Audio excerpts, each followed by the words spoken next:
What's up, y'all? It's the fourth quarter. It's a new month. And what better way to start it than to come and to join us at EYL University? Yes, the fourth quarter is where star players make a name for themselves. So come and join the #1 roster. EYL University is the biggest platform for business in the universe. We have over 70 past classes, weekly classes. We have a private investment group on Facebook, which gives you access to our movie club, our book club. We also have bi-weekly real estate calls with MG, the mortgage guy, and monthly financial advising calls with none other than yours truly. So head over to EYLUniversity.com right now and enter promo code EYL for 40% off of our annual membership. That's right. Don't wait. Don't hesitate. Head over. We'll see you on the other side. Let's do it.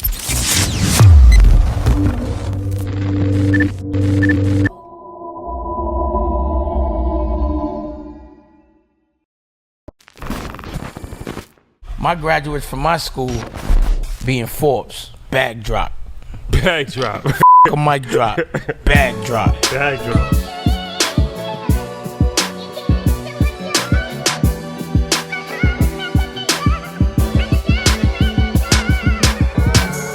All right, guys, welcome back. EYL. A lot has changed. That's a fact. A lot has changed. That's a fact. A lot has changed, man. It's crazy what a year can do, bro. Nice table. I'm glad you noticed. Thanks, honey. Yeah, man. So if you're a loyal listener to EYL, you know that, humble beginnings. When we first started, we was figuring our way out. And we had a few episodes that really changed the trajectory of where we were. And the biggest, episode 12. Episode 12 featuring none other than Matt Garland, a.k.a. MG, the mortgage guy. So we shot MLS number. MLS number 58700. That's a fact. When we shot the episode, it was over a year ago, probably like a year and a half ago. Yeah. And, we was doing good. But that episode, the clips from that episode just went viral on Instagram. One clip was like 150,000. One clip was like 200,000. It was just like going crazy. Yeah. And that skyrocketed us into the top 10 in the podcast charts for on the iTunes. first time. For the first time. For the first time ever. It was crazy. And it was just a legendary situation. It was the first time I think we ever spoke about real estate. Mm-hmm. It was right after Nipsey Hussle passed away. Rest in peace. Rest in peace to Nip. Yep. We actually we dedicated the episode to him. The Marathon Continues is the name of the episode, episode 12. And it was the first time that anybody had really broke down the whole house hacking strategy from multifamily perspective, in my opinion. Because after that, I saw everybody. The monopoly money, the 4, 3, 2, 1. Yeah, we even talked about 50 Cent on that. Yeah, 50. We talked about money on that. Shout out to 50. We talked about Please 50. Get the money. So, yeah. Ever since then, we just developed a real close bond with Matt. And we've been rocking and rolling ever since. We've done a bunch of different stuff together. We went on tour, hit different cities together, and just did a bunch of stuff. But what we had not done ever, this is the first time we've ever did this, is have somebody on the podcast twice. Yeah. Before we had people come on like live podcasts and like the reunion. That's interesting. So I'm the first to get to the top 10. Doubleheader, Yeah. You're the first doubleheader. Yeah. So I think it was a great time because Matt, he's not just somebody that's on Instagram that's just talking about real estate. He's actually in the industry. Like, he works. He's a licensed professional. He's a licensed loan officer.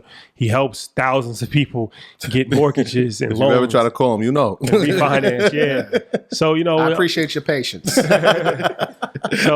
So we spoke and we was talking, and I just felt like it was perfect timing to do this. Because we haven't had a real estate episode in a long time. We've been focusing on stocks. Shout out to everybody checking out Market Mondays. Yeah. Shout out to Ian. Shout out to Trap. Shout out to the guys. Shout out to everybody. Shout out to Mark. So we've been focusing on stock. That's what's been in. Right. But real estate has been around way longer than the stock market. Real estate's been around since history, the beginning of time. Like, people need somewhere to live, right? Yeah. Even when they had huts. So it's like, before we was doing a lot of real estate episodes, and we haven't done a real estate episode in months. So we both thought that was a good time to do this. B, Matt's just become a legend since then. He had 3,000 followers. Now he got 100,000 followers. It's a historic. It's a historic. We've been rise. watching, man. We've been watching the numbers. It's a historic rise. DJ, he's on tour with Envy before Corona. Breakfast Club like 5 times. It's been mediocre. Yeah, it's Thank you. It's been a blessing, man. January 2019, I think I had 1,800 people on Instagram. Fast forward to today, 100K, all organically. And people just, it surprises me all the time that people want to know about mortgages because I think it's boring. Like I tell you guys that all the time, like, this is boring. Like, why would I want to do this? Like, even when we first started talking, I'm like, nobody wants to hear about this stuff. And he's like, no, I'm telling you, bro. You'd be surprised. It's like, you'd be surprised. Like, nah, they want to know about all of this information. Yeah, like, I think a lot has to do with the way you're delivering it. You know what I'm saying? So, like, kudos to you because it's broken down in a language that we understand. Something familiar that we know something about, right? Breaking it down in a way that people can understand it. Yeah, I mean, look, the main thing with my delivery is just try to make it as simple as possible. A lot of these terms, people have no clue what they mean. Hell, shit, sometimes I don't even know, right? I got to Google, do my research and kind of figure it out. And what I just try to do is just try to make it, deliver that message to the folks to where they can understand it no matter where they are in their real estate journey, whether you're a first-time home buyer or you got 100 properties. You can kind of watch my content and get something of value from it, and it can help you grow. Yeah, so, and then to icing on the cake is when, we reached out, we spoke a few weeks ago, and he's like, yo, I'm working on a blueprint to help people navigate through it. And I'm like, a blueprint? Like, what does that mean? And he's like, so many people, they have no clue about how to buy a home, the appraisal process, FHA loans, And he's like, it's one thing to kind of go through all these podcasts and YouTube and kind of put it together. But what if, it was an easy go-to blueprint? And I'm like, I don't think anything is like that in the market. Mm-hmm. So I'm like, let me see for myself, like before, you know what I'm saying? Yeah. We actually even talk about it. Can I test out the product? He like, sure. Oof. So I got a behind the scenes look into it. And it was crazy. I saw like the pre-appraisal process, the FHA process, questions for realtors, home inspections process, the loan disclosure, underwriting, title. I'm like, yo, this is like your whole 20-year mortgage career, like rap. Like, I'm like, yo, how much you charging for? Like, this is underpriced. Like, I'm like, yo, I called Shotty. I called him up and I'm like, yo, bro. Yo, this dude poured his life into this. I'm like, yo, this is $1 million worth of gain. It really is. It's a lot. It took a lot of energy out of me to do that. 150 plus videos. I mean, we got pop quizzes. We have PDFs. We have links. I mean, I'm just giving you everything that you need to know, no matter if you want to go conventional, FHA, VA, your first time home buyer. I mean, we're talking about refinancing in the blueprint because folks don't even understand refinancing. They don't understand home equity line of credit. We have asset protection, which, after you buy the house, people think that's just it. But you got to protect your legacy, too, because real estate, the key to it is building wealth and passing it on to your heirs. And you can't build wealth without life insurance and estate planning. So we have that in the course, too. I mean, I have homeowners insurance. Like, who's talking about homeowners insurance? Right? People just know they got to get insurance, but do you really understand how insurance works? No, I personally have never seen anything like it. So all of those factors coming into play, I'm like, you know what? Why don't we just make history and do a double back and get the people $1 million worth of gain? So that's what we're going to do right now. I let him pick the album cover too. He's like, yo, I need that blueprint up there. Shout out to Hov, man. Shout out to Hov, man. Shout out Inspiration. to Hov. Shout out to Hov, man. The God MC. So yeah, man. First and foremost, welcome back. Man, happy to be here, fellas. A lot has changed since my last different, visit. doesn't it? It's definitely different. I like the vibe down here. EYL Studios New York is in full effect. I had to get the Blueprint album covers behind me because it was just a beautiful thing. Look, I love the platform that EYL has grown into. Even as I'm looking at all the equipment now, when I did episode 12, episode 12, they had 3 iPhones. They were uneven. That's a fact. Big fact. The sound was like wires on the table. My son in the background playing video games mad loud. The sound, we didn't know if it worked properly at one time. That was crazy. Yeah, that was. But that just shows you the growth, right? You guys didn't think about it. You didn't sit here and have analysis paralysis. You guys actually just executed. I remember when Shadi was hashtagging Earn Your Leisure before the podcast even came out. I'm like, what is he talking about? But I knew it was something because he kept on hashtagging it every post. I'm like, Earn Your Leisure. Like, what is he talking about? So when we got on the phone, he told me he was doing this. I'm like, okay, a podcast. And then honestly, guys, I said, another podcast? Like everybody got a podcast, right? Everybody Seems got like a podcast. Everybody podcasting, which is great. But just to see from my episode from just the equipment, the studio, and just the quality wasn't even that good as far as the visual. You know what I'm saying? But the information Powerful. is powerful. And that just goes to show you don't need to be perfect. You just need to execute.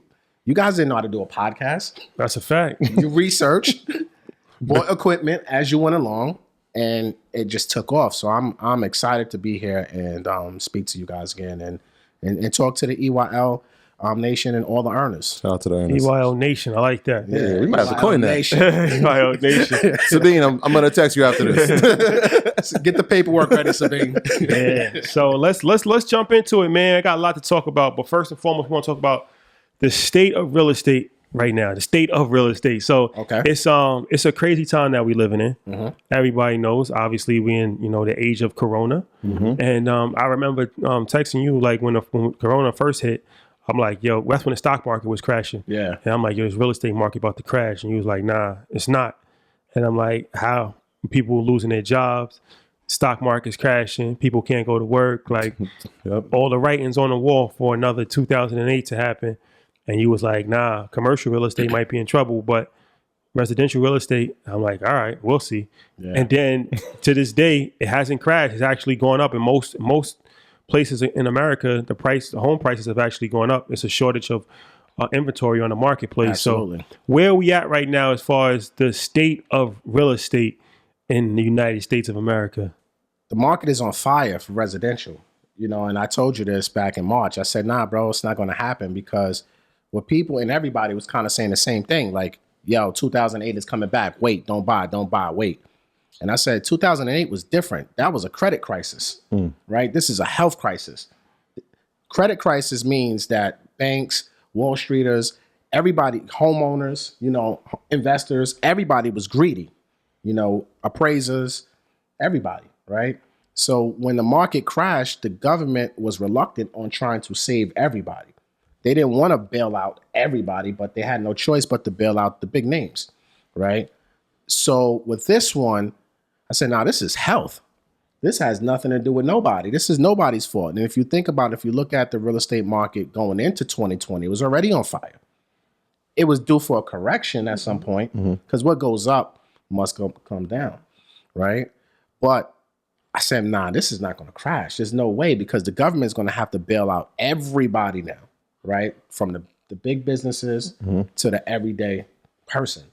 And when you told me that it's going to crash, that's what was in my mind. Because I knew, especially with the election year, they couldn't just let all these people die, people lose their homes. There's no way. And as you see, all these stimulus packages came out. Everybody getting their PPE money and everything. It was reckless with it. Hopefully they wasn't reckless. Hopefully they wasn't reckless and hopefully they did the right thing. But, you have unemployment benefits. People are getting them with ease, with no problem.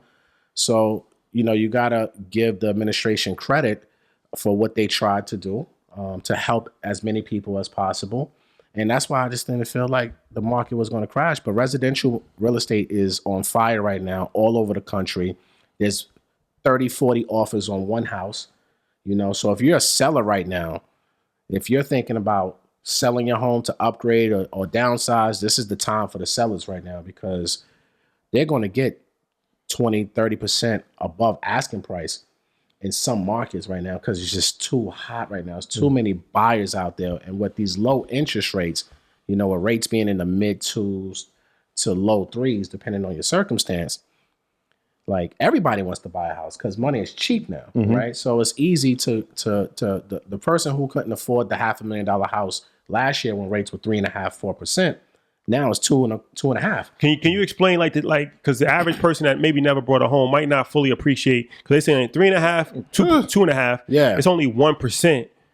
That's not that big of a deal, but because they're looking at it like it's stocks. Like it's like all right, if you earn 1%, like you know what I'm saying, or just regular life, 1% doesn't move the needle. But in your world of mortgages, 1% is huge, right? So can you kind of put that in perspective for people? Yeah, I mean, look, 1%, depending on your loan amount, right? That can be $300, $400, $500 a month. That could be $6,000, $8,000, $10,000 a year, depending on the size of your loan. Right. Right. So The bigger the loan, the lower the rate, the cheaper the payment, right? So someone, again, who couldn't afford the $500,000 home or get pre-approved for a $500,000 home a year ago because the rate was probably 3.5% to 4%, now they're able to, because now that brings their payment down and they're able to get approved for now that higher amount.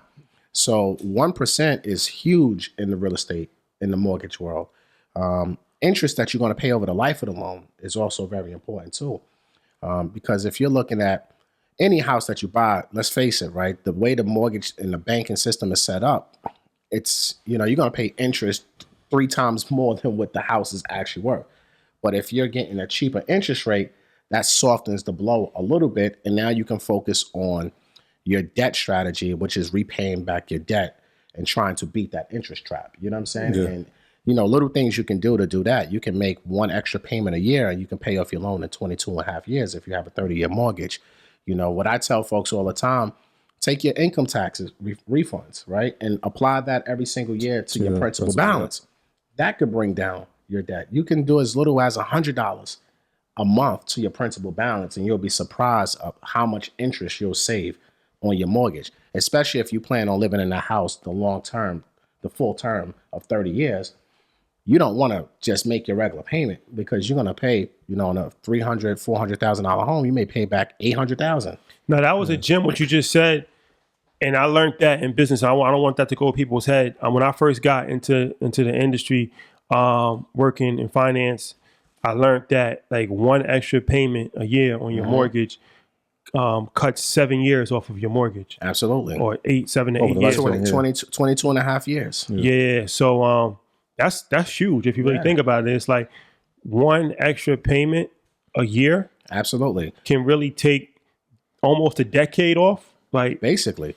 And it has to be towards your principal balance only. So if you're making a payment, you can't just give the bank money, because they're automatically going to apply it to interest, right? Because you have to direct them where you want that money to go. So how does that even look? So if my mortgage is $3,000, I gotta pay $6,000 if I'm doing that? Yeah. So if your mortgage is $3,000, you can pay $6,000, and you can tell them the difference to go to principal balance only. Okay. On some online, everything's online right now with all the banks, right? So you can go pay your mortgage and you can specify there to principal balance only. You can write a check, put on a check to principal balance only. Okay. So depending on how you pay your mortgage, do that. And if it's not an online option to pay extra, call the service and lender that you're paying your mortgage to and figure out a way to accomplish that goal. Maybe they can just do automatic drafts from your account, something like that, and set it up to where you can make that extra payment. Yeah. And you'll be surprised if you make 2 payments extra a year. That's what in my mind I'm thinking. If I make 2 extra payments now, that 7 turns into 14. Now I'm really at a 15-year mortgage. Basically, and this is, I'm glad you brought up 15-year mortgages, right? Especially right now, folks want to go into 15-year loans, and look, the 15-year rate,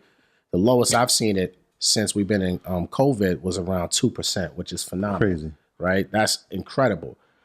But what I try to tell people is maybe not go into that 15-year right now, because life happens, right? You're committing yourself to a much higher payment. And what if, COVID-21 comes, God forbid, and is worse, a worse strain than this? Now you're committing yourself to that higher payment just to try to pay it off early, when you could have went to a 30-year, had a cheaper payment, and just and manage your principal balance yourself. That way you're not committed to that 15-year term or that 20-year term. Yeah. You stay with the cheapest possible payment, but still you're paying down your debt. So and I'm not against 20-year mortgages. I think for the right people, it works, right? People who have substantial income and they can really afford the payment. Yeah.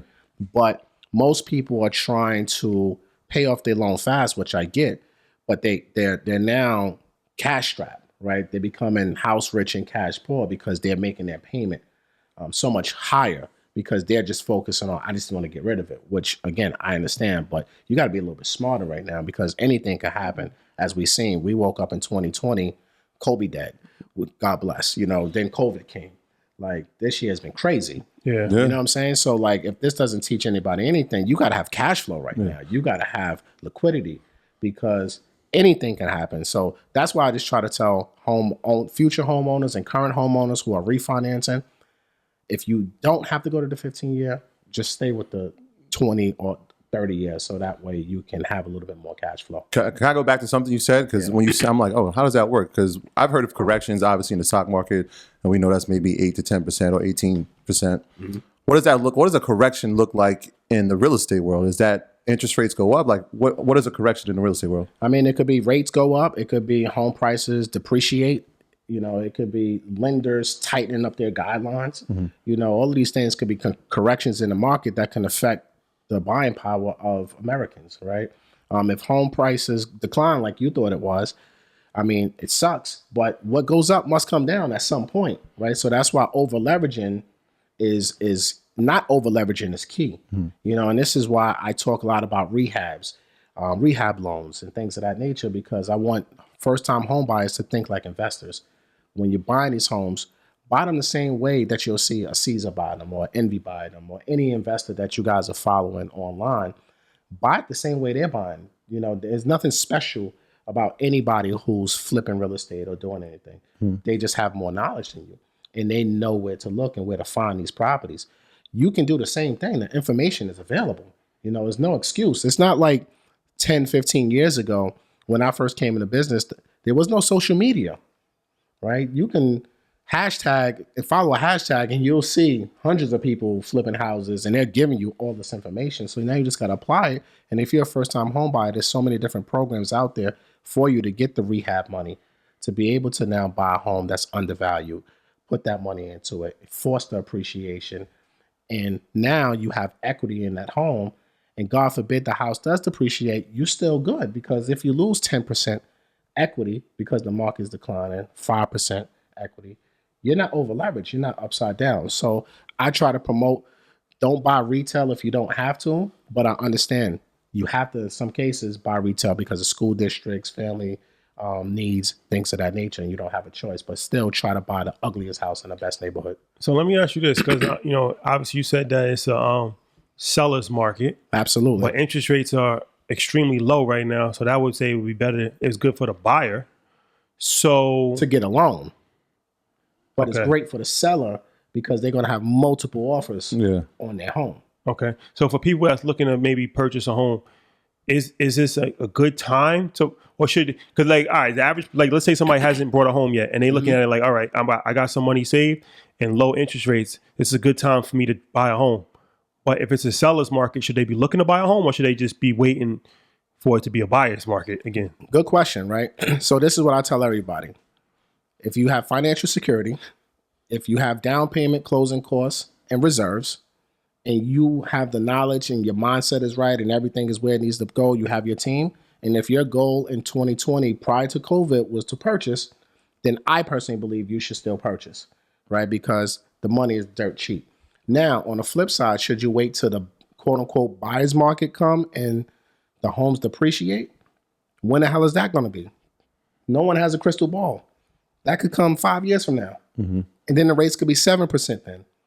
So like, I don't care if the homes go down 10, 15%, but now I'm paying 7% on the money, right? So you got to look at the whole opportunity cost for yourself of what's going to be best for you. Everybody's going to have an opinion on this, right? Everybody's an expert.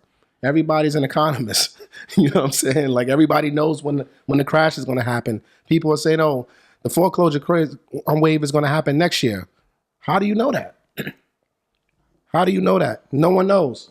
You know what I'm saying? So for me, if you're financially secure and you want to buy real estate and you want to get in the game and you want to invest, then invest. Do it. Just be smart about it. Take into consideration, if you're buying rental properties, make sure you're doing your due diligence. If there has tenants in the property, make sure you're asking for proof that they're paying. You know what I'm saying? Because anybody can tell you anything. Yeah, I got 3 tenants in here. They're all good. Okay, show me the proof. Home seller. You know what I'm saying? Let me see 2 to 3 months of your bank statement showing these deposits going in. Show me the proof. Be smart.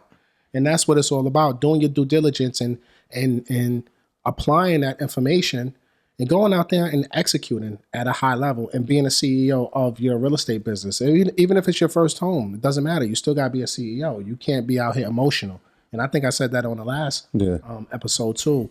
And I've been saying this pretty much my whole career because at one point I was emotional when I was buying homes. I wasn't really looking at numbers. I was just happy to be able to buy real estate. And I made a lot of bad decisions, which, I share with you guys, I just paid for. Like, it was bad decisions and I just had to pay for it, and it sucks.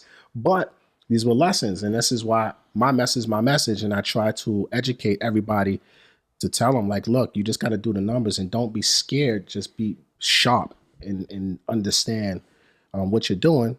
But don't worry about what could have, should have, or what can happen, because if it's going to happen, everything's going to happen in God's time anyway. It's nothing you can do about it. Yeah. So just be smart and have your reserves and be prepared for the worst.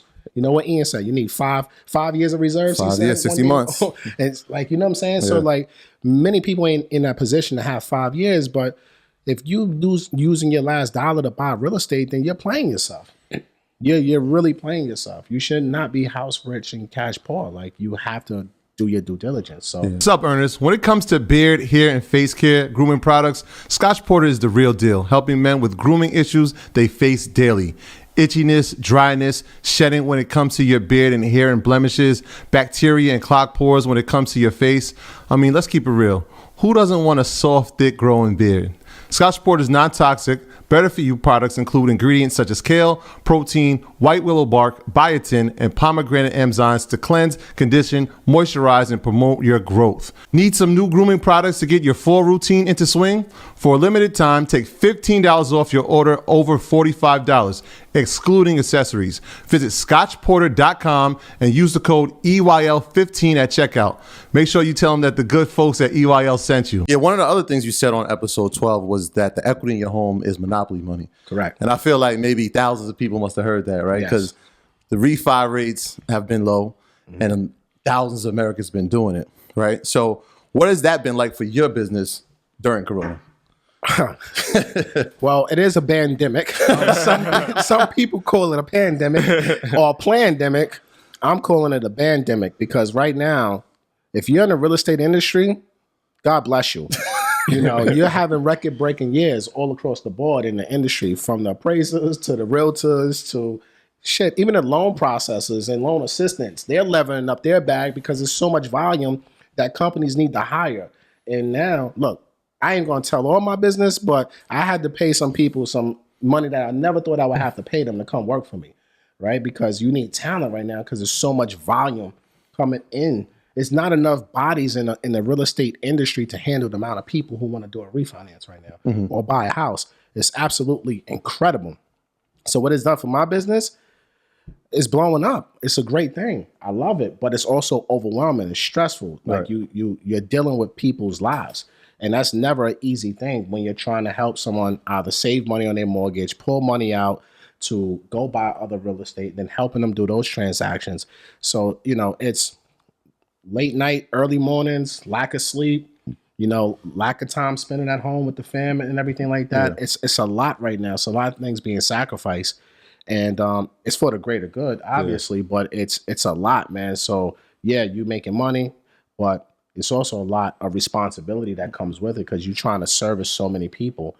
It gets overwhelming sometimes. Yeah, and that's important, man, having that balance. We talk about that a lot, just having balance in your life. And like we've been watching the news, and it looks like the rates are going to stay that way for a while. So business is going to be booming for a while. God willing, rates will stay low. Me personally, I hope they do go back up a little bit, slow things down. That's just me. You know what I'm saying? I'd rather go up a little bit, get rid of some of these people, so we can all breathe and get back to regular life, so to speak. In our world, the mortgage business is set to break records this year in 2020. Trillions of dollars are being lent in 2020. Like I can't wait till the final number is tallied up to just see what the mortgage business did. But it's incredible right now. What we're on pace to do right now is a couple $1 trillion. Like, I don't think people understand that. It's a lot of money being lent.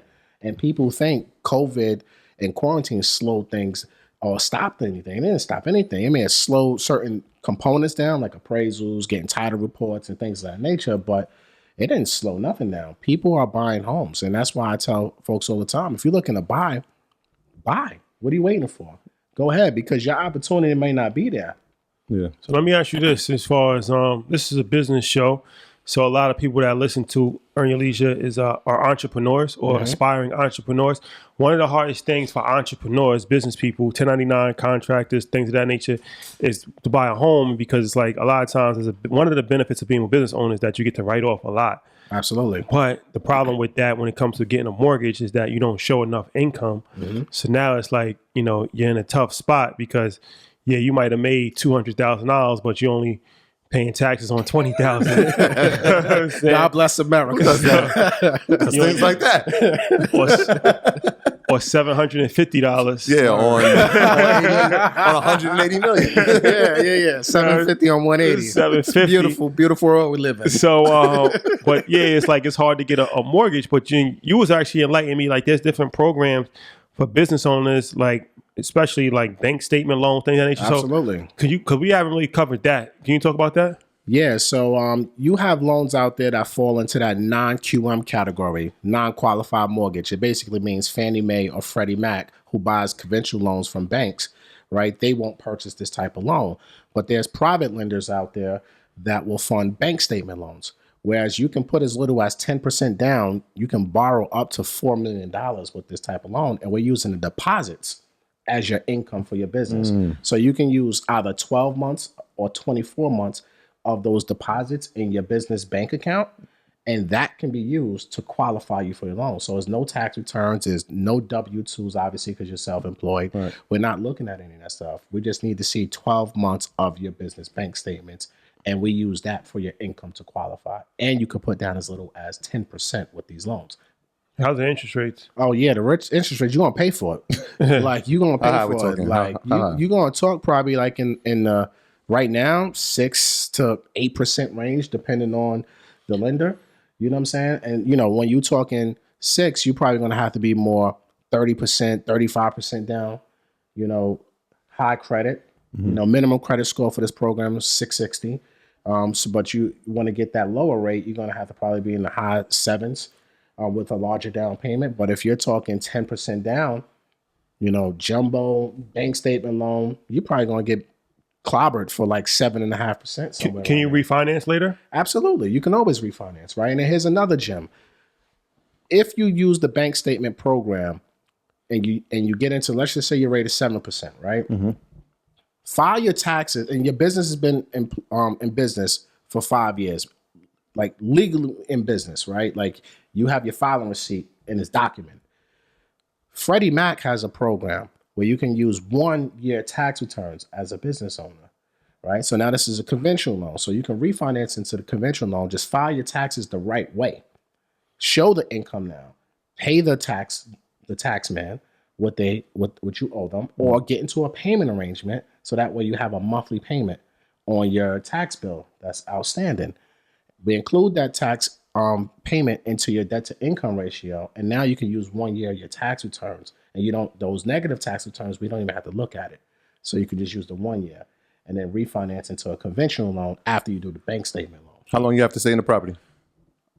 If you're doing a primary residence, it's 1 year occupancy, but obviously bank statement loans is not just for primary residence. You can do vacation homes with it. You can do investment properties with it as well. But that's big, especially for business owners, because if you compare it to like a hard money, hard money is like 10%. Yeah, hard money right now, COVID rates are probably going to be 10 to 13, 14%, depending on who you're working with. And it's only in your LLC's name. So these bank statement loans, just to clarify, is in your personal name still. It's not in your LLC's name. So when you go asset-based or hard money, that's strictly in your LLC's name. And that's why the rate is even higher, because it's all LLC-based. But that's extremely valuable. And even if it's 6% or even 8%, it's still, depending on how much income you're not showing, because you got to realize it's a trade-off, right? You either show a bunch of income. By showing a bunch of income, you have to pay taxes on that money. Correct. So like, let's say you're making $200,000.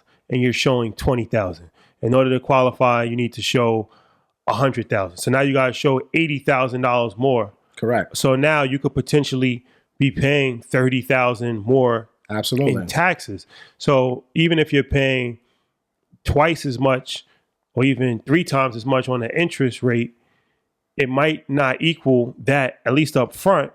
And then you always have the opportunity, even if you're paying a higher amount, to refinance down the line. Absolutely. You always have the opportunity to sell the property. Absolutely. You always have the opportunity, if it's a multifamily home, to generate income to kind of Absolutely. offset that. So that's something that business owners should definitely be aware of, because like I said, that's a decision that business owners have to make all the time. Like, all right, do I sacrifice? Do I show more income and pay more taxes?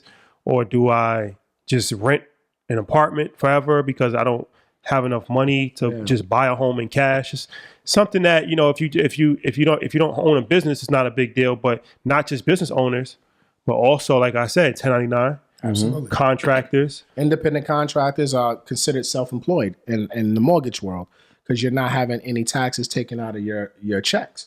So you're self-employed. So you're filing a Schedule C, right? And you have to pay taxes. So it's the same thing, you know. But if you're 1099, you're gonna have to. I would probably set yourself up as a business, so that way you can get better tax benefits of having yourself incorporated or a LLC versus just having yourself as Schedule C filing.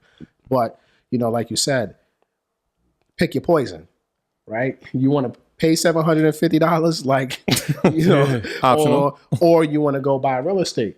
So you're going to have to pick what's your poison right now. So if you want to have, this program gives you the option of having your cake and eating it too. Paying less taxes, using the deposits to qualify, and you still buying real estate, you're just going to have to pay a premium for it. So for me, I think the program is amazing, and it helps so many entrepreneurs get into the real estate business. Yeah, get you a good CPA. Yeah, get you a great, Get you a great CPA. Get you a great CPA. That's a fact. So you had a question, Troy? Or? No, I wanted to go into one of the things that you mentioned before, and that's the appraisal process. Okay. Because obviously I've spoke about this a number of times of how my family was robbed of thousands of dollars during the appraisal process. And one of the things, in speaking to you, what I came to find out was something called the AMC. Can you explain what that is? So AMC stands for Appraisal Management Company.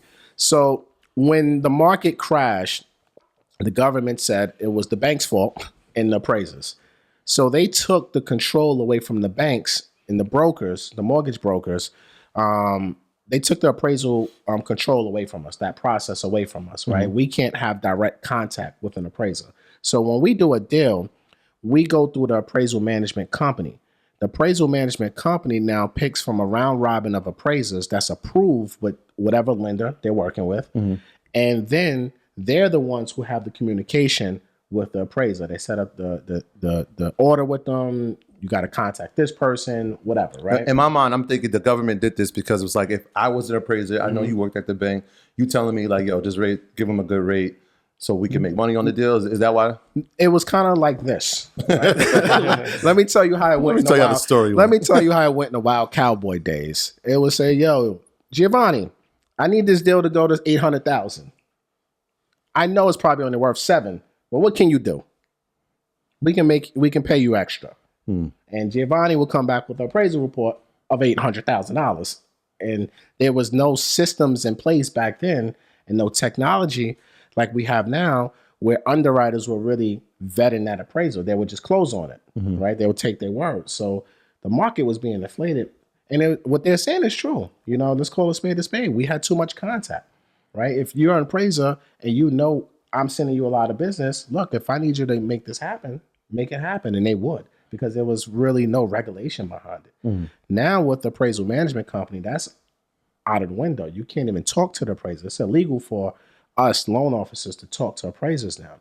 So I don't know who the hell the appraiser is going to be on the deal until I get the actual report. And even when I get the report, I can't make contact with them. If I want to dispute something, I have questions, I think there's errors, it all has to funnel back through the AMC. And then the AMC goes back to that appraiser to make whatever corrections. And so my thing is like, and I've seen this a lot, is like, I wonder how many people look like us that are in this management company. Oh, it's slim to none in most cases, right? We need black appraisers. We need people that look like us going into our neighborhoods, valuing our property, because we know the true value of our areas and our neighborhoods. Yeah. Most of these folks don't, and that's when you see people getting these homes appraised, like your situation. They devalued you. Yeah. Right. Came in, spent 10 minutes here. I paid him $700, devalued me. We lost like $100,000 on the deal. It's terrible. It's terrible. So if anybody's looking to get into the real estate industry, look into becoming an appraiser. There's a serious need to become an appraiser. And especially if you're a minority, this could be a good way for you to learn the real estate market because you're learning how to value properties, right? And if you're going to invest, what better knowledge to have than being an appraiser? Yeah. And it pays well. And it pays well. 10 minutes. Right? 10 minutes, but you got to think about it, though. It doesn't pay that well no more for the appraisers, right? Because now you have that AMC. Oh, the company, yes. So now the AMC has to eat, too, off that same fee. So now the appraisers actually make less. And that's why you see a lot of sloppy work now, right? Because they're not making as much money as they used to. Now, what you see a lot of now, they'll make so there's two appraisal reports, right? It's either going to come back as is or subject to repairs. Right. So if it comes back as is, I mean, the house is fine how it is. Right. But it comes back subject to repairs, then whatever the appraiser lists on that report that needs to be repaired, it needs to be repaired prior to closing. And then they have to come back out and do a reinspection. That's another trip fee. That could be an extra $150 to $500, just depending on the property type and everything like that. So that's how they're making more money. You know what I'm saying? They're making up for that loss is because now appraisers are going in and they're looking for cracks. They're looking for mold. They're looking for whatever's out of order. You know what I'm saying? So that way they can put that trip fee back on. The appraiser is different from the home inspector, right? Absolutely. Even though they come in, they look at the property, they may say, hey, you need a new furnace.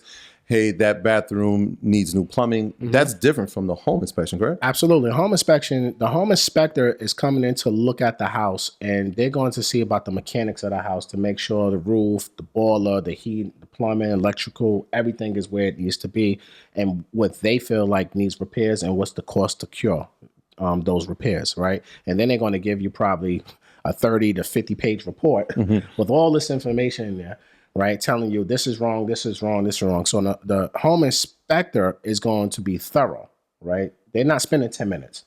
They're spending 2-3 hours, depending on the size of the home. And they're looking through everything. But even with a home inspection, you're really not going to know your home until you live in it, but this will give you a good idea of what you're buying, right? So it's very important. Get a home inspection. And there's a lot of times that I'm starting to see on deals where folks are opting out of home inspections because they think it's a good house or it was just recently renovated. If it's a flip, definitely get a home inspection because these investors are being cheap with their materials and their work. So you need to go in there and double check and have somebody with professional eyes that you don't have to kind of look at this stuff because a lot of them are putting cheap material. Yeah, that's what I'm thinking. They're probably going to bring the cheapest material to get it done the fastest. Absolutely. To flip this house the quickest. Absolutely. They trying to turn and burn. You know what I'm saying? So don't devalue your home inspection. You know what I'm saying? Make sure that you take serious notes. You're looking, be there, ask questions, learn about it. Because if you're going to invest, that's also not free training, right? Because you're paying for it, but it's still training if you use that information that you're learning, because now they work for you. Now they got to tell you this stuff, right? What's wrong with this? Blah, blah, blah, blah. Now you're starting to learn, right? So that's another hack, so to speak. If you're trying to get into real estate and you're buying your first house, take the process serious. Learn the entire process, everything that you need to know. So that way, when it's time to do more deals, you already have the knowledge. No one can take it from you. You have the blueprint. You have the blueprint. So, one thing that Earn Your Leisure, we're not just tied to America. We get support from all over the world. Like literally, we get tons of support in Canada. Shout out to Toronto. Shout out to Montreal. Shout out to T-Dot. Shout out to Vancouver. Shout out to the whole country of Canada. Shout out to the Caribbean, all the countries in Caribbean. Shout out to DR. Shout out to PR. Shout out to Jamaica. Shout out to Antigua. You guys are like #1 in all these countries. Yeah, we got a following out there. Shout out to the Caribbean. Shout out to Humble London. brag. London. The UK is a big hub for us. Shout out to London. Shout out to everybody out there, and shout out to everybody in Africa. Yeah, we've been doing a lot of stuff in Africa. We're Nigeria, gonna go Ghana. there. Yeah, shout out to the whole continent of Africa. Shout out to Asia. Shout out to all over the world, every continent. So most of our content is kind of based around America because that's where we're from and that's where we live. But we want to talk to people and give people information that, because a lot of people live in, especially like London, Toronto, Jamaica. they have family in America, and you know they go back and forth, and they might want to invest in America. So there's different programs and things for like international people as well, right? Absolutely. Absolutely. So you have what's called foreign national loans, where if you're not living here or a U.S. citizen, you still have the ability to get a loan and buy investment properties here in the U.S. So it's called the foreign national loan. And depending on the lender, you can put down as little as 20 to 35% down payment on these loans. And it's not a real difficult process to get approved for a foreign national, right? There's only a handful of lenders that will take these type of loans. There's not too many of them. So if you are, overseas, and you want to get a foreign national loan, just do a simple Google search and you'll see a bunch of lenders that will come up that'll tell you their different requirements. But the baseline of it is no credit score requirement because obviously you're not U.S. citizen. Some lenders will want you to have a U.S. bank account and have the money transferred over to the U.S. Some lenders don't. They'll accept the money coming in from overseas the day of closing, but a lot of them want you to have the money in the U.S. already.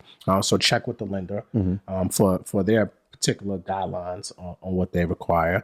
If you're self-employed, then you have to get a letter from your accountant or your CPA just verifying what your income is and how long you've been in business, and a letter of good standing and things of that nature. If you are W-2 employee, I'm not sure if they even call it W-2 employees over there, but whatever you guys call it, if you work for somebody and you get a paycheck from someone else, then we have to get a letter also from your employer just to verify your employment. Some lenders will run like you through certain country. I forget the name, what they call it. Just make sure you're not on like any terrorist list or anything like that. Fair enough. As well, got to make sure that you're not, doing nothing crazy out here. But, there are options out there for foreign investors to invest here in the United States and buy investment properties. I've helped a ton of foreign investors, especially in the Philadelphia market. Like, a couple of years ago, everybody in China was coming to Philly and buying up all of Philly, right? Shout out to my guy, Malik Carter out there in Philly. We did a lot of deals out there together, but shout out to my guy, real estate coach Carter. But yeah, there's opportunities out there for foreign investors to invest here in the United States. So COVID slowed it down a little bit. So, it's not too many banks like it was prior to COVID that are doing it, but you can still, find good financing out there. what are some of the biggest hurdles that stop people from buying homes? Credit score? Is it not having enough for the down payment? Because that's something that, a lot of times people, is it just not having a proper education? Like, what all is of the above? Okay. Not having a proper education. First and foremost, that's the biggest thing that I see. People they fear what they don't know, right? So most people who don't buy a home, and when you speak to them, they don't know nothing about the process. They don't know nothing about loans. They don't understand interest rates. It's just overwhelming for them, right? So that's first things first is the knowledge. Then credit. Credit is probably the second biggest thing. People have bad credit out here, and they need to worry about fixing their credit and stop spending so much. Then I would probably say cash, the capital. I think that's probably the third thing that I see that hold people back, especially in cities like New York, LA, where it's very expensive to buy real estate. A two-family here is $1 million. Yeah. Right? You got talking about you need probably 3.5% plus closing costs. I mean, before you know it, you can be close to $100K, that you need to buy a house. So it's a lot that happens.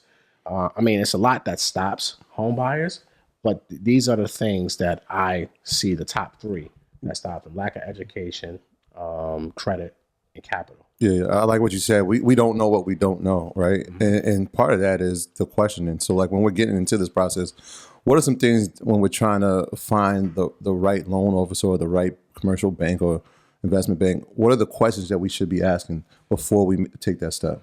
When you're interviewing your loan officers? Right. Oh man, there's tons of questions that you need to ask them. First of all, do they own any property themselves, right? Are they investing? Are they homeowners themselves, right? How long have they been in the business? Very important question to me because, look, there's nothing wrong with rookie loan officers, right? But they don't have the experience. They don't have the product knowledge yet. They don't know how to maneuver, right? They're going to be more reactive than proactive because they're learning on the job. So experience, how many deals are you really closing? How many did you close last month, right? So just to get an idea of what that person is closing. How many people are they really, truly, honestly helping? How much is a seasoned person? How many closings are they having? A seasoned loan officer. I mean, you could be seasoned and still, not close Don't do deals, anything, right? So, I mean, if you're a top producer, in my opinion, you closing well over 100 plus deals a year. If you're a top producer loan officer, but the mega producers are closing a couple hundred loans a year. Okay. They're out here really killing it. But the average loan officer is probably closing 4 deals a month, somewhere around there, which is not bad. Depending on your compensation level, you can still make a great living closing 4 or 5 deals a month. But you want to ask these people these questions. Do they have a team? Very important, especially in times right now where everybody's overwhelmed and busy. Are you the only person that they're going to speak to? Right. So team is very important. Are they underwriting their loans in-house? Right. Is their underwriting being sourced to somewhere else? Or what kind of control do they have? These are all the things that are very important because you want to know that your deal is going to be able to go through the system with no issues. So speaking of the mortgage industry and working with a mortgage professional, you're a loan officer. Correct. So we haven't had this conversation either. We talk about like investing in real estate, but there's always 2 sides to the coin. So you can make money actually working in real estate as well. Like, we've interviewed, shout out to Kiana Watts. We talk about like being a real estate agent or realtor. So like what are the opportunities for people if they want to become like what you are as far as a loan officer? How do you do that? Like, do you have to go to school for that? Is it like a test that you take? Like, how do you get hired? Like, what's the deal? Well, so first thing first, you have to get licensed, right? So you have to get licensed. You have to take the SAFE test. And that's, I think, 25 hours, which is not a long period of time. That's not a lot of hours, right? You can do that in a week. You can do it online with no problem. It costs you a couple $100. Once you pass the class, then you have to take the federal exam. And when you pass the federal exam, then you have to submit your information to NMLS, National Mortgage Licensing System. Right? Yeah, that's the acronym you keep saying? Yeah. Actually, and I'm saying that because I'm official. Yeah. I'm telling you, I'm a licensed loan officer. Like, I'm not an internet guy. I always say this, right? And that's why I started saying my license number. I wanted to be compliant. At one point, I knew about her. Yeah, I'm pretty sure a lot of people. I hear it on every video now. Right? Every video is like NMLS number 587. I almost forgot it. 58700. Right? But it's important that once you pass, then you submit all your documentation. Got to get fingerprinted. Your credit gets looked at, so you can't really have bad credit. If you have any issues on your credit, you have to write explanations of why. If you have outstanding child support and things like that, this is serious. This is not like when I came into business, there was no licensing. They literally gave me a phone book and said, call people, right? I didn't know a damn thing. But now, after the crash, they make people get licensed now. So if you're a licensed loan officer, shout out to all the licensed loan officers, by the way. That's how you start to get licensed. But that doesn't mean you're going to get a job, right? Because most banks right now don't have time to hire and train new loan officers. It's too busy, right? So you have to find either a mortgage company, a mortgage broker, or even a big bank, right, that's willing to take the chance with you and hire you. Or I would recommend anybody looking to get into business, try to join a team, right? Because if you join a team, like I run a team, right? I run my own division. So, but I won't hire nobody. No, sorry. Not right now. Don't even try it. Not right now. Please don't hit me up on that. You need 2 years experience minimum, right? But there are people in my position that will hire new people because they may have the capacity to train. I don't have that capacity right now, unfortunately. At some point I will, but not today, right? But get on the team so that way you can get that experience, you can get that training, you can mess up. And have somebody to guide you and hold your hand, because there's a lot that goes into originating a loan. People think, especially with the digital stuff that we have and the information and technology era that we're in, it's so easy to go on these websites and people get a pre-qualification letter and they think it's just so easy, right? It's not that easy. It's these guidelines. If you look at the underwriting guidelines, even for like an FHA loan, right? The underwriting guidelines is over 1,000 pages. That's a lot of information. You know what I'm saying? Yeah. And we have to be guideline goats, Like, you know what I'm saying? Like, we have to know our guidelines. This is our Bible. This is how guidelines. This is how we make our living. Yeah. Right. So for me, I study these guidelines. I live in these guidelines. They tell you everything you need to do to execute. Right. And then you have to now be able to articulate that to someone who has no clue. Right. So it's not. So, like, what are some of the guidelines that you have to memorize? Man, everything. Guidelines change today on certain things, right? Like, especially in COVID, right? Things are changing rapidly. It seems like almost every other week there's something coming out from the government saying this or that, right? Especially with self-employed borrowers, making sure that their businesses is operating and they're running. If you're buying investment properties, they want to make sure now that rent is being collected, especially if you're refinancing and you're using that income to qualify. Right? We got to document you're receiving rent now. Right? There's a lot that's happening. And all that I discussed in the blueprint, by the way. But there's a lot happening in the market right now. And it happens at a rapid pace. We wake up and the guidelines have changed. And then we have to just learn them and adapt. And it affects every loan that's in the pipeline. Sometimes they'll give you like, oh, it's going to be December 1st or January 1st, 2020. But sometimes they say effective immediately. Yeah. I remember we had a conversation. I was reading an article. And I think they gave you like a week. I think it was September. It was for the refinance fee that they added. They added the refinance fee, and the whole industry got pissed off. Like the entire mortgage industry was pissed, right? And they delayed it to December 1st. What is that? So they added. So Fannie Mae and Freddie Mac came out. I think this was August, that they're taxing lenders now, basically saying, hey, y'all doing a lot of refinances. Rate is low. We need to make some of our stimulus money. Some of this money too. Basically. And we're going to tax y'all a 0.5 point per every refi that you're going to sell to Fannie Mae and Freddie Mac, effective immediately. So that means that you're going to sell to them, right? So they basically said, we want our money, and you can have a pipeline of 1,000 loans, 2,000 loans in your pipeline, right? Now you got to pay a 0.5 point per loan. That could be 20, 30, 40, 50 million dollars worth of loans, $100 million of loans times a 0.5 point that you didn't expect. They're taking your revenue, right? But they're not going to take the lender's revenue. I know who it is. It's going to take your revenue. Right? You're going to get charged. I'm going to charge you more. We're going to charge you more because we're not going to pay for that, right? And anytime things like this happen, it gets passed on to the consumer. Like, the lenders are not going to pay for it. You know, so the industry went crazy and they decided to delay it to December 1st. So people who are originating refinances right now, that 0.5 point is already built into your rate sheets already. You know what I'm saying? Which in turn made interest rates for refinances, depending on which lender, go up by 8 to 3/8 of a point over the past week. Because now it's loans that's sold by a certain period of time. So we have to cut. Once loans are closed, it takes a while for it to get sold to the agencies. You know what I'm saying? So you got to price that in now because you don't know when they're going to buy it from you. You know what I'm saying? So there potentially is going to be a spike in refinances. I would assume it's already a spike. It's been a spike. Even more so in November? It started right now because people want to get in before December 1st, but they don't understand that it's already started for them. Right? Because they think December 1st, then it's going to start. No, it started already. Because the loans that, if I take an application October 1st, it's not closing to middle of November, maybe December, depending on the volume, right? You're already getting sold at the December 1st. So that fee has to be already priced in already. You know what I'm saying? Yeah. So like, well, if you got an application after October 1st, you probably don't even know that it's already built in your interest rate. I want to talk about the education because it's like, when you told me you was doing this blueprint, and I really thought about it, I'm like, you know, all the years that we go to school, high school, college, they never really teach you how to buy a home. Nah, and never. If you really think about it, there's a lot to go into buying a home, right? It's like, where do you start? Do you look on Zillow? Do you look online? Do you get a real estate agent?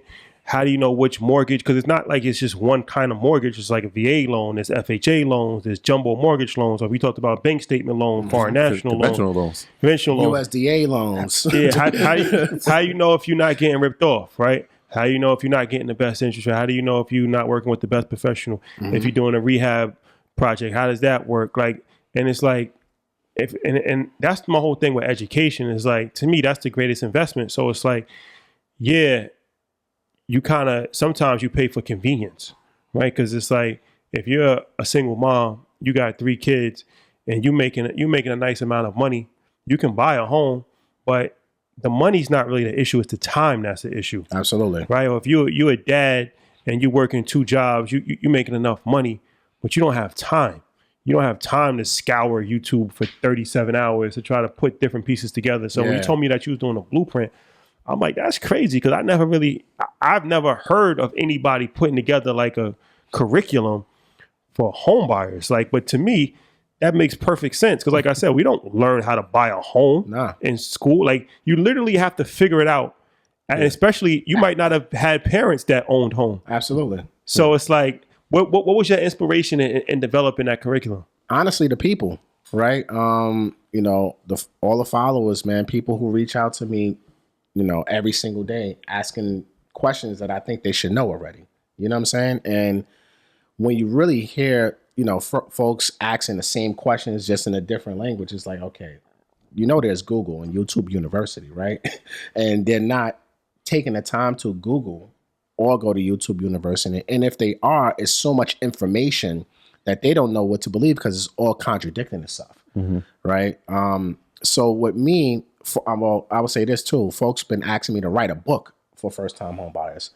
And I ain't gonna hold you. I'm not writing no book. Like, I don't have time to sit here and write no book and do all of this stuff. So like, I like to do videos. I do content. So that to me was like a natural thing. Like, wait a minute, instead of me doing a book called The Home Buyer's Blueprint Volume 1, well, I'm gonna just do a course and do it to where it's, you know, super detailed from the beginning to the end of everything that I believe that a future home buyer should know, you know, from getting started, how to prepare your file, what's the income documentation that's needed for the different sources of income. There's so many different sources of streams of income now, from, you know, you got Market Monday, you got stocks, you know, that's capital gains, right? You can use capital gains as income if it's filed properly. You know, I'm breaking all of this stuff down. People don't think about that. You know, capital gains income. You're not thinking about, well, if you're getting money from a trust, if you're getting money from rental properties. Like, I'm breaking all of this stuff down so that way you don't have to really think about it. Like, it's there. We're breaking down all the 3, I think, most popular loans out there: FHA, conventional, and VA loans. And, you know, those chapters by itself, I mean, they're like 2 hours long. So like these chapters are filled with just information, you know, how to get approved, what a lender's looking like. And I'm talking from an underwriter's perspective on this too, which is very important. I'm not talking to you as a guy who just did a couple of homes and you know, here's a course, right? I'm teaching you from the underwriting perspective what we're looking for and how you can avoid this and what you have to do to get approved for this loan, that loan, or that loan, right? Yeah. Then we're breaking down when you're out home shopping, right? What to look for, how to hire the right realtor, you know, how to hire the right loan officer.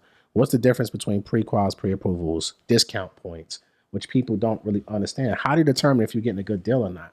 You know, going through the closing costs. People don't even know it's closing costs sometimes. It like blows my mind. They don't even know it's closing costs and they don't understand why it costs so much. I'm breaking all of this down, how to read the closing disclosure. So that way it's not foreign to you. You understand how to read it and how to analyze it. I'm giving you tools in this to where you can look to see where the market rate's at, to see if this loan officer or bank is quoting you something that fits in line for where you need to be. Like, I'm breaking it all down, step-by-step blueprint for you to get your game on track, not your wig pushed back. So real estate come in, man. It's like, you know what I'm saying? Like, presented by him. Like, we trying to get you on track. Like, this is about making sure that you are fully knowledgeable about the home buying process, because it's a process. It's not like, I know everybody on the gram, you see them with the boomerangs and the keys in the hand and the big ass keys. You know what I'm saying? They at the closing table drinking the champagne. Cutting ribbons.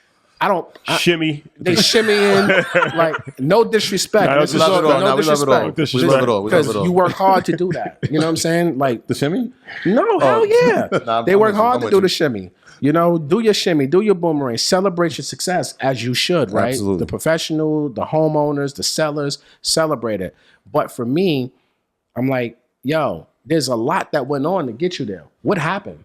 Right? So when I try to post, anytime I close, I like to post a story. I want the people to talk about it, because I really feel like they can educate now the people behind them because they went through the process.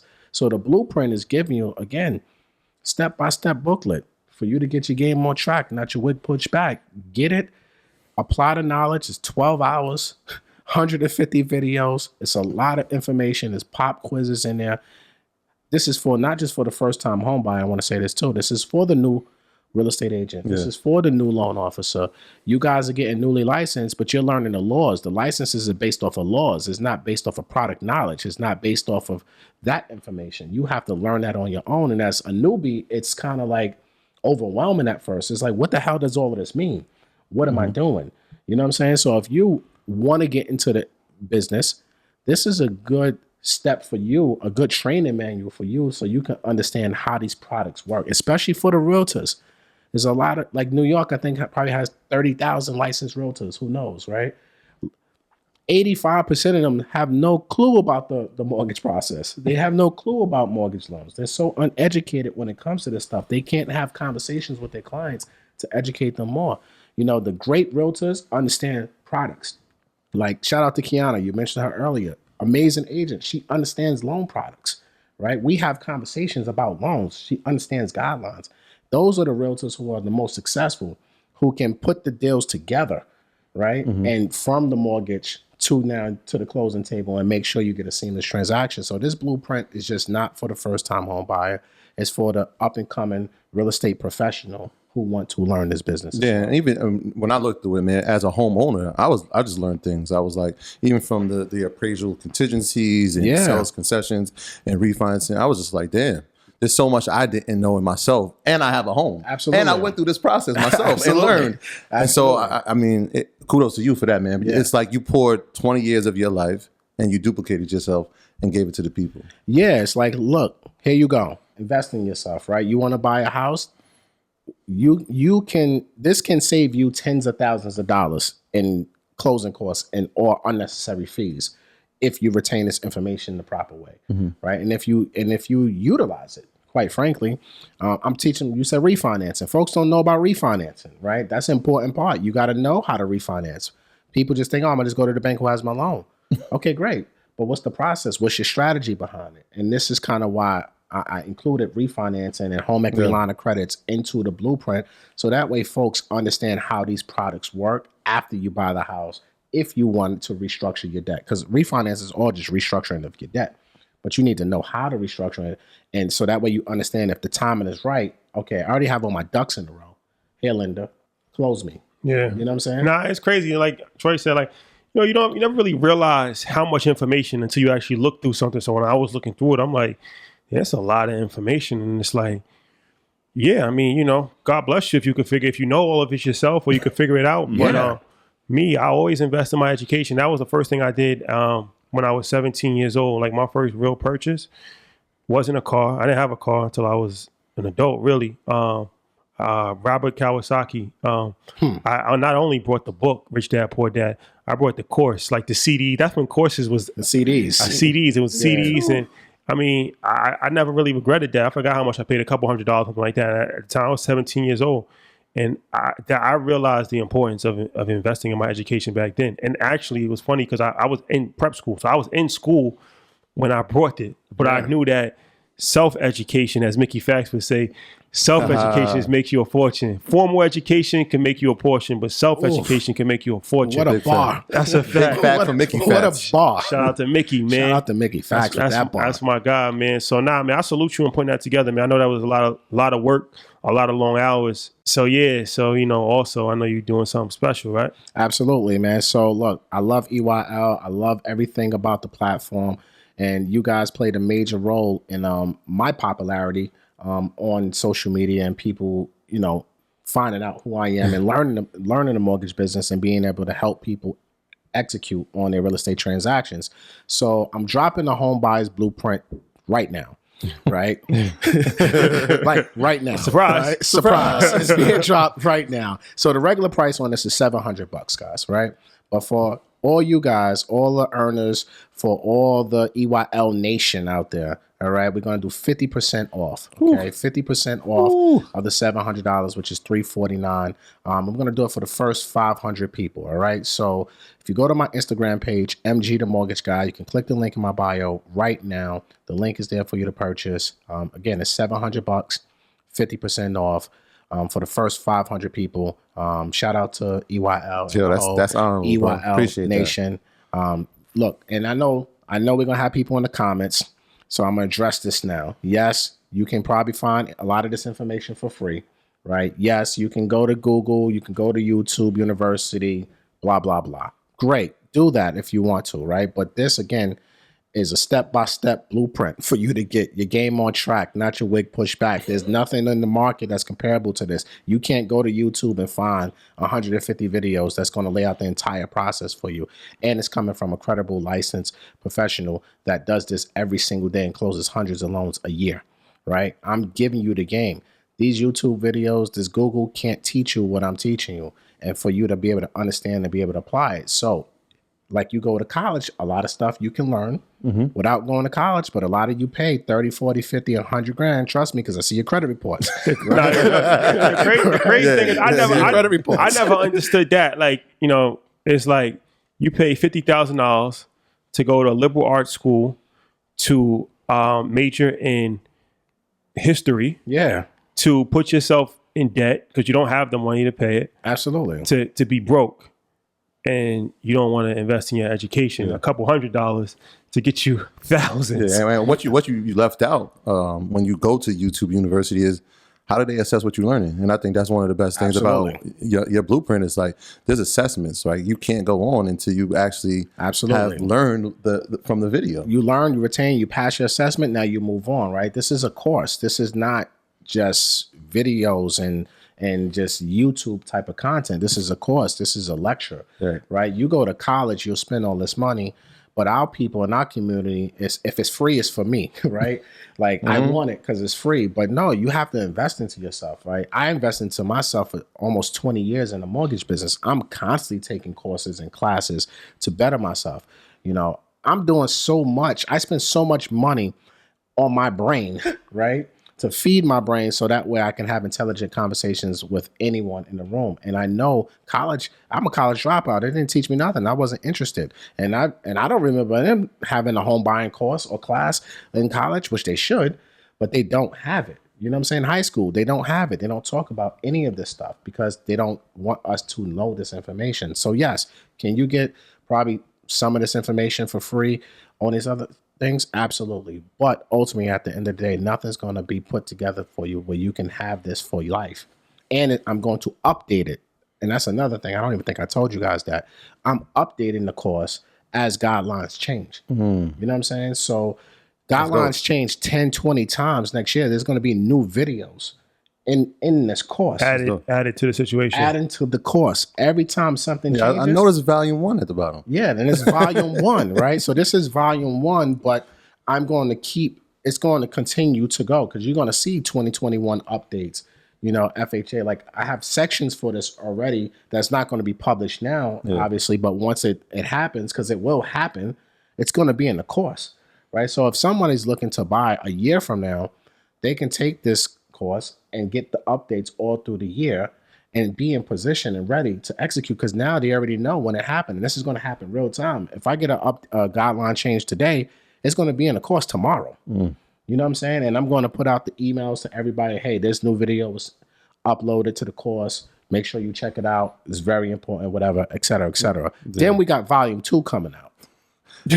All I'm thinking about is in school. When I was in school, hence the whole covers. The blueprint. I was in school, right? And you bought a book one semester, and the next semester was a new edition. You had to pay another $350 for it. Absolutely. I'm just like, yo, damn. They could have just updated this. They could have just updated it. Right? It's only 2 different pages. and exactly, but you got to pay another $350, $400 for a textbook and then you're never going to use it ever again. You might use it. You might during the semester, but once that class is done, you ain't never used it. Nah. This is something that you can use, you know, for life, and then also now you can teach your inner circle and your people and your community behind this material, and keep that going. Yeah, it's important, man. Everybody gonna need a place to live, so that's important. Absolutely. Appreciate you, brother. So once again, man, y'all definitely need to check out that blueprint. It's in Matt's bio. We're going to put it in the link in the description of this. So if you're watching it on YouTube or if you're listening on Apple or Spotify, we'll put it in the description. We'll also put it on our website, earnyourleisure.com. Appreciate that. Yeah, we'll put it on the alumni tab on our website. So, Matt, man, once again, bro, it's always a pleasure. How can the people hit you up if you have that? If you I'm not have even sure if he wants that at this point. Yeah, I don't even know if you want to do that. How can they follow you? How can they follow you? What's your social media? That sounds better. Yeah. So look, MG the Mortgage Guy on Instagram or YouTube. You can guys follow me there. Please don't DM me. If you do DM me, you will speak to the autoresponder. I'm so thankful for Facebook for showing me how you can put an autoresponder in the DMs. And I say this humbly because just too many people reaching out, and I can't answer everybody's DMs, and that's why I did the blueprint, because a lot of the questions you guys are asking me, it's in the blueprint. So now just go get it, and you'll have all the questions you need answered. So if you do DM me, understand when you see that quick response, that's the auto response, right? That's just not me. But I do jump on lives all the time on YouTube and Instagram, and I treat those like home buying seminars, right? I bring people up for Q&As all the time. So if you attend one of my Instagram lives or YouTube lives, you'll learn a lot from that. Or EYL University. Or most importantly, He's a lettered faculty member at EYL University. I am a lettered faculty member and I need a varsity jacket. On the way. Cold. Soon come. It's getting cold. Soon come. That's a fact. But I am a member of EYL University. I have classes 2 times a month. 2 times a month. Bi-weekly, yeah. I don't even want to call those classes. We call that the break bread session. So every other Sunday, I host a break bread session. I mean, our longest break bread session was 4 hours, guys. That was crazy. It was crazy. That was and crazy. it's like a couple hundred earners on there, and just it's like Q&A all day long, and just camaraderie. Shout out to all the earners, man. I love these calls. I look forward to my Sunday. That's a fact. When I have to do this, I just got to tell them, like, hey, look, today can't be 4 hours. Maybe I got to tell them in the beginning, like, listen, 2 hours, follow the guidelines, can't ask 18,000 questions. But, it's a lot of information being poured in these sessions. And we're talking about everything real estate, right? Yeah. From commercial real estate, we're talking about residential real estate. So it's not just for first-time home buyers, these calls. It's, everybody's at a different level. So everyone's learning at a different level. And the beautiful thing about EYL University, there's so many different investors a part of EYL University, and they're on these calls and they're giving game to the other students, right? So it's just not me talking all the time. There's other folks that you wouldn't even know. We got guys in there that own 20, 30 properties, and they're doing big things, and they've invested into EYL University to become a part of the community. So if you guys are not EYL University members, you guys need to become a EYLU member today. I'm telling you, it's the best investment you can ever do. There you have it, ladies I don't and even know gentlemen. what to say now. Nah, we definitely we thankful that you are a lettered faculty member. Letter jacket on the way. I appreciate that. Yes. Yeah, we gotta do something, right? Because now he's been here twice, so we called him alumni. We might have to. I'm gonna think of something. Yeah, we need a new name for me. I'm like Summa cum laude, graduated EYL with honors. with honors, 2 times, double header. I like that. knocked it out the park twice. Yeah, man. double major. Shout out Damn, to nobody's been on here twice? Not for like an bro. official podcast. And you the first one to been in here, so that makes it even more special. Damn, that's fire. Shout out to me. Troy, housekeeping items? Yeah, shout out to everybody on patreon.com. Y'all know that's our Proud to Pay program. Our Tier 5 members have access to myself and Shadi. So I just want to give a big shout out to Leslie, who joined at Tier 5, and my man Jay. Shout out to you. Can't wait to talk to you, my brother. And shout out to everybody that's part of our investment group on Facebook and all of our members on EYL University. It is an incredible place to learn, like you said. I mean, you just put it out there, man. But like being a part of the investment group on Facebook is just incredible because you get to watch people say like, yo, I'm in Philly. I'm looking for somebody that's in construction, or I'm in Atlanta. I need a realtor. So it's just a huge community, man. I just purchased this property. Exactly. I'm looking to purchase. I need a partner in this. Yeah. And so it's amazing. The community has grown, man. So shout out to everybody that's part of that, and we appreciate you. And shout out to everybody that is supporting the merch. We got some really big things on the way. We're talking about the merch. About to hit. I need my jacket. The merch is on the way. We got some new lines that are about to drop. Our collections are coming together really nicely, and I can't wait to put them out for y'all to see it. Yeah, for sure, man. So once again, thank you guys for rocking with us, Matt. It's always a pleasure, bro. Thank you, fellas. Like I said, it's an honor to have you as a faculty member at EYL University, and congratulations on your blueprint. Yeah, man, congrats. I highly encourage everybody to go check that out. First 500 people, 50% off. Yes. Thank you again for that. Link is in the bio now. Yeah, right now. So, yeah, man, we made history the first time. We're going to make history again. Thank you guys for rocking with us. We'll see you next week. Peace. Peace. Peace. My graduates from my school being Forbes. Bag drop. Bag drop. A mic drop. Bag drop. Bag drop.